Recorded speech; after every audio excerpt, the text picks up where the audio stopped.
कृषि कानूनों का विरोध कर रहे किसान नेता राकेश टिकैत दिल्ली के बाद अब लखनऊ कूच करने की तैयारी में हैं। वो लखनऊ को दिल्ली बनाने का ऐलान भी कर चुके हैं। सरकार सही रूप से काम करे, नहीं काम होगा वो आंदोलन बन रहा है हमारा पूर्ण रूप से, लखनऊ को भी दिल्ली बनाया जाएगा। राकेश टिकैत के इस ऐलान के बाद भाजपा के खेमे में हलचल मची है और ये हलचल लाजमी भी है। अगले साल यूपी में विधानसभा चुनाव जो हैं, टिकैत के इस प्लान से बीजेपी के अगले साल होने वाले विधानसभा चुनाव में नुकसान होने का डर भी है, लेकिन बीजेपी ने शायद इस समस्या का हल निकाल लिया है।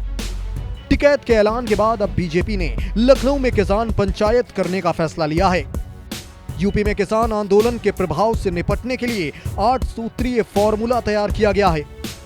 इसके सहारे पार्टी किसानों तक अपनी बातें पहुंचाएगी और उनकी नाराजगी को भी दूर करेगी।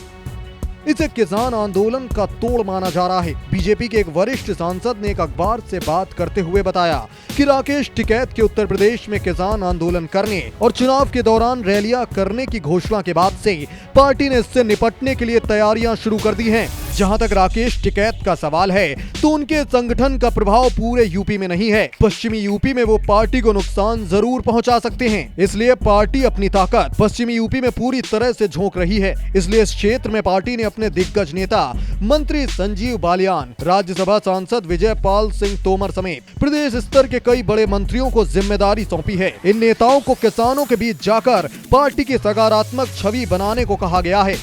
अब आपको बताते हैं कि बीजेपी का ये 8 सूत्रीय फॉर्मूला क्या है।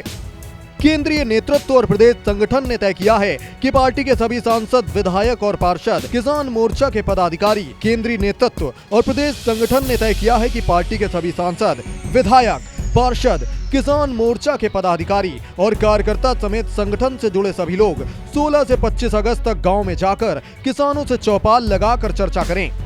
गांवों में 50 से 100 किसानों की छोटी चौपालें बैठाई जाएंगी। इसमें किसानों की सभी समस्याएं भी सुनी जाएंगी। ये सभी समस्याएं कैसे हल होंगी और इसका फीडबैक फिर राज्य सरकार तक पहुंचाया जाएगा। इन चौपालों के जरिए गांवों में पार्टी किसानों की नब्ज टटोलेगी, ताकि आगामी चुनाव को देखते हुए उनकी प्रदेश सरकार से नाराजगी को दूर किया जा सके। गांवों में किसानों की सभी समस्याएं सुनने के बाद ये नेता यूपी सरकार के साथ मोदी सरकार की किसान हितों की योजनाओं की जानकारी भी देंगे। वहीं नए कृषि कानून कैसे उनके लिए फायदेमंद है, ये भी बताएंगे। इस दौरान बीजेपी नेता किसानों को कस्टम हायरिंग सेंटर्स के बारे में भी बताएंगे और गन्ना किसानों के 10,000 करोड़ रुपए के भुगतान की जानकारी भी किसानों को दी जाएगी। नई तकनीक से केले और गन्ने की खेती करने वाले किसानों को दी जा रही सब्सिडी के बारे में भी अवगत कराया जाएगा। किसानों से मिलने के बाद उनकी समस्याओं और मांगों को 25 से 30 अगस्त तक जिलेवार एकत्र कर एक दस्तावेज तैयार किया जाएगा। इसके बाद ग्रामीण किसानों के एक प्रतिनिधि मंडल के नेतृत्व में इसे प्रदेश के सीएम योगी आदित्यनाथ को सौंपा जाएगा। इस प्रतिनिधि मंडल में प्रदेश भर के 200 से 250 किसान शामिल होंगे। इसमें प्रदेश के हर जिले के शख्स को शामिल करने की योजना है, ताकि वो अपने जिले की समस्याओं को ठीक तरीके से रख पाए। इसके अलावा ब्लॉक और तहसील स्तर पर काम करने वाले बीजेपी किसान मोर्चा के कार्यकर्ता भी होंगे।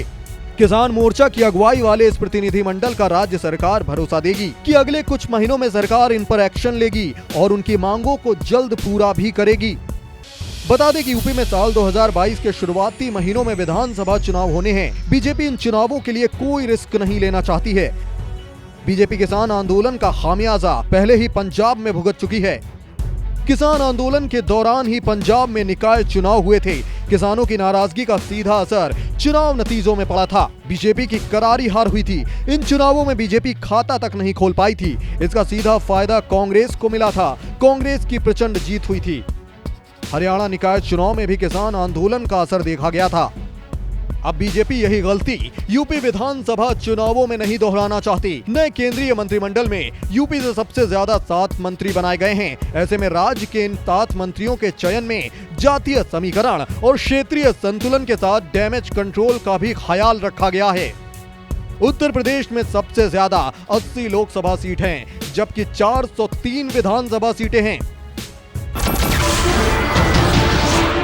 नमस्कार, मैं हूं मानक गुप्ता। अगर आपको हमारा ये वीडियो पसंद आया हो तो इसे लाइक और शेयर जरूर करें और हां, हमें सब्सक्राइब और फॉलो करना ना भूलें ताकि आप देश और दुनिया की कोई खबर मिस ना करें। तो जुड़े रहिए हमारे साथ और देखते रहिए न्यूज़ 24।